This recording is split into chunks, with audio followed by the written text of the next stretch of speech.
भगवान नहीं, महाभारत में कुंती ने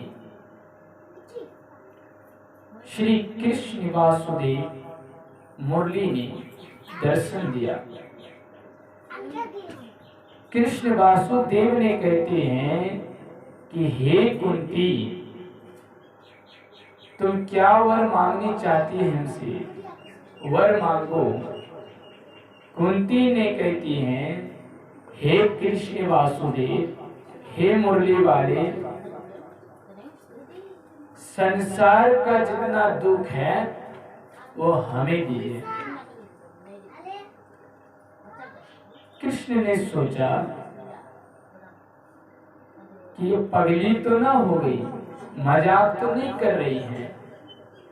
एक बार, दो बार, तीन बार, तीसरा, चौथा, पांचवा बार, कईयों बार पूछा तो कुंती ने बार बार कहते हैं कि नहीं नहीं, मुझे संसार का पूर्ण दुख दीजिए। श्री कृष्ण ने बोला, कुंती से कहने लगी, हे कुंती, तो क्यों ऐसी बोलती हो? लोग तो संसार में सुख के लिए भजन कीर्तन हरि नाम का सुमरन करते हैं कि मुझे सुख चाहिए, धन चाहिए, दौलत चाहिए, घोड़ा गाड़ी, पैसा रुपया, अर्थ समाज, समस्त चीज को चाहिए। कुंती कहने लगी, प्रार्थना परमात्मा कृष्ण, इस शरीर में दुख नहीं होगा तो तुझे याद कहां से होगा?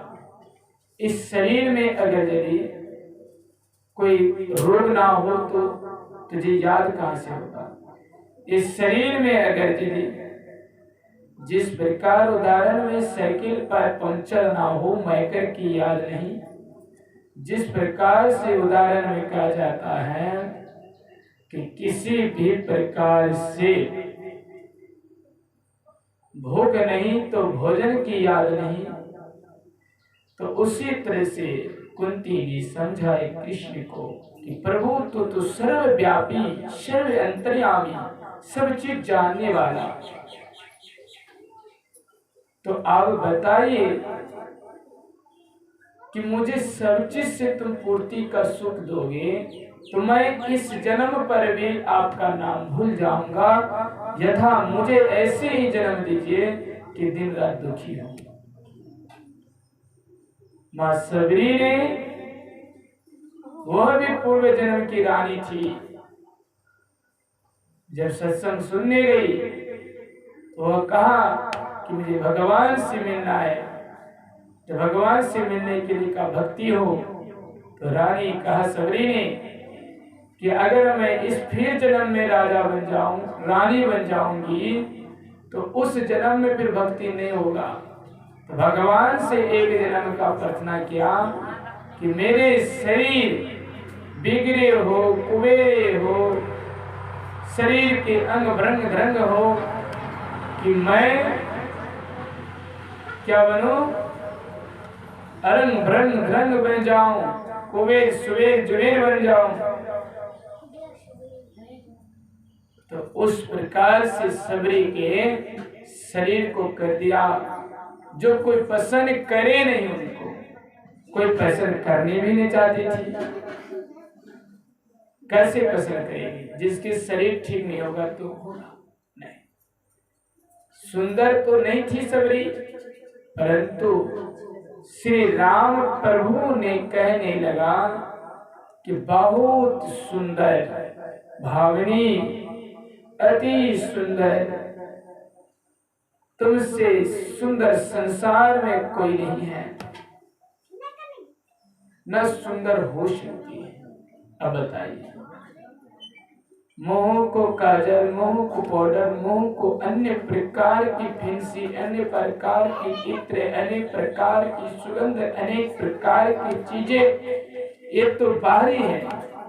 इन सुख को लगा करके तुम कब तक सुखी रहोगे? पलंग पर कुछ देर के लिए, कुर्सी पर कुछ देर के लिए, बेडशीट पर कुछ देर के लिए सबरी ने इन सारे चीज को त्याग करके परमात्मा जैसी रूपी को काजल पहनी, परमात्मा जैसी रूपी की सूरत को पहनी, परमात्मा जैसी रूपी को पाउडर को लगन किया। जैसी सबरी ने लगन की तैसे वह चमचमाती चमकते गया, आज भी चमाते रहती है। बोले श्री सद्गुरु महाराज की। तो उसी तरह से कहता है कि गुरु की सोचें ये बाहरी सोच सोच करके। रानी की कहानी सुना रही थी बीच में। रानी के दरबार में बहुत सारे चोर आए। क्या आई? बहुत सारा चोर। चोर ने सोना चांदी चुरा करके ले जा रहा है। क्या कर रहा है? सत्संग में रानी को रस लग गया कि ये सोना चांदी हीरे मोती घर महल ये झूठ है, नकली है। क्या कहने लगा कि नकली है। उनको समझ आया कि सच्चे में नकली है। चोर आई, मंत्री कहने लगा महारानी तुम्हारे दरवाजा से सब सामान चोरी हो रही है, चोरी हो रही है। रानी ने कहती है अरे चोरी होने दीजिए, ये तो नकली है। कहता नकली है, असली को नकली करता नहीं गया। फिर कहता चोरी होने दीजिए, नकली है। फिर कहता चोरी होने दीजिए, नकली है। मंत्री ने सोचा चोरी होता है असली है, कहता नकली। और सत्संग में क्या खरपतवार में रस लग गया। सत्संग में थोड़े बिछावन गद्दा मिलता है, खरे पतवार का मिलता है। उसमें क्या रस लग गया और राजमाल को छोड़ के कहता ये नकली है। चोर ने सोचा सच्चे में नकली होगा, अगर असली होता तो रानी दौड़ कर आ जाती कि नहीं। असली नहीं है, बिल्कुल गलत बोल रहा है, बात सही है। चलो छोड़ छाड़ कर कितना बोझा को उठाए, ठीक ठाक वहीं छोड़ दिया, चल दिया। देख रहा रानी सत्संग सुनकर, देख रहा मेरी सोना चांदी ये है। अरे चोर ने सुनता, खिड़की लगा, अरे असली था वो तो कैसे नकली कर रहा था, तो सत्संग की बात कर रहा था। तो सत्संग में कौन ऐसी सोना इनको मिल गया।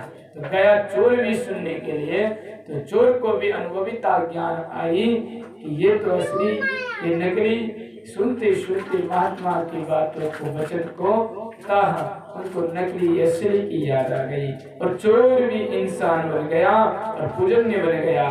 तो सत्संग की प्रभाव यही है।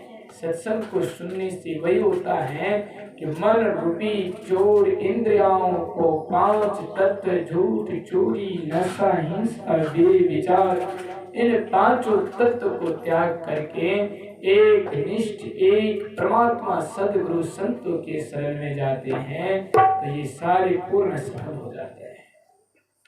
ये नकलियों को छोड़ ये सारे काम करो, घर के गृहस्थी को बाल बच्चे परिवार पोषण इस सारे चीज करने कहता है। इन्हें कहता है कि नहीं एक ही सूरत उन पर ही रखिए। पाठ में आई हम लोग को, जिनकी लगन गुरु सो नहीं ते नर घर को कर सुन जग में बिरथा जन्म गवाही।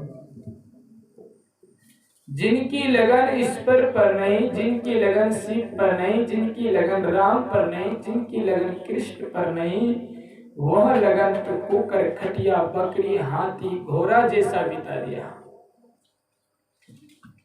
खाना पीना सो जाना पशु का भी काम है। खाते हैं पीते हैं सो जाते हैं, ये सारे काम पशु भी करते हैं। किन्हें कहते हैं? लेकिन पशु और मनुष्य में कोई अंतर नहीं। अंतर इतना है कि मनुष्य को भक्ति और भजन सब विषयों से बंधा हुआ है।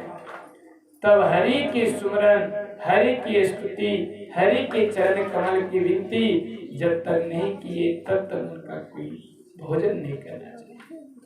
अमृत छोड़ी विषय रस पीवे, धृक धृक तिनकेता, हरि बेल कोड़ी तुमरिया, सब तीर्थ करी आए।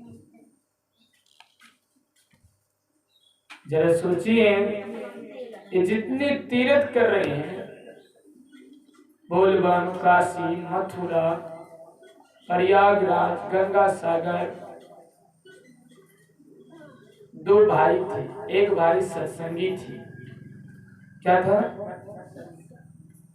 दोनों भाई अति प्रेम प्रिय था। एक भाई ने तीर्थ करने में बहुत अच्छा लगता था। वो जहाँ जाते थे तीर्थ, जहाँ जाते थे तीर्थ, तो एक दिन ने भाई को प्रणाम करने गया, छोटा भाई अनुज ने, कि भाई जा रहे तीर्थ आशीर्वाद, तो कहा कि तुम बार बार तीर्थ जा रहे हैं, सत्संग में बैठने कहते तो को बार नहीं बैठते हैं, अब बार बार तुम तीर्थ जाते। तो कहता छोटा भाई सत्संग में क्या, तीर्थ में बहुत चीजें हैं। तो ठीक है, तो वैसे नहीं समझो कि आज ही समझा देगा, ठीक। तो कहा कि मेरे भी एक चीज तीर्थ में लेकर के चले जाइए। है कौन चीज?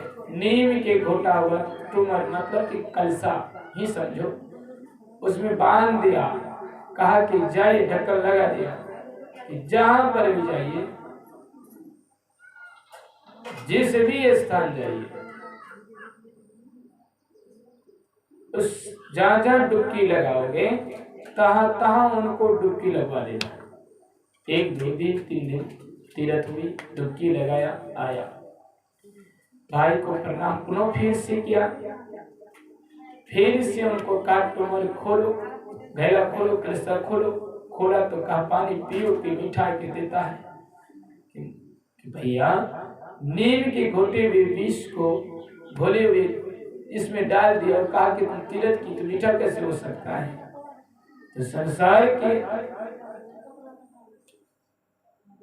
अभी बताइए, तो इतने चीज जो करते हैं, तीर्थ कर रहे हैं, पुण्य तो हुई। इससे कलश की पानी को जब एक बर्तन से बड़े बर्तन की मिलावट पर ना बदला जाए तो वो पानी शुद्ध होगा कैसे?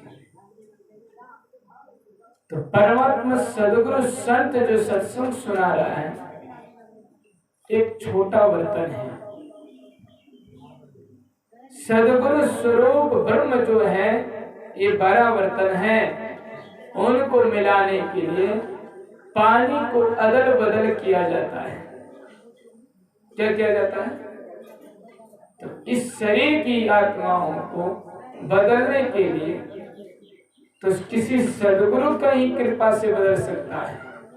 ये आत्मा को परमात्मा के निजत पर पहुंचाने के लिए किसी सदगुरु का ही उपकार लग सकता है।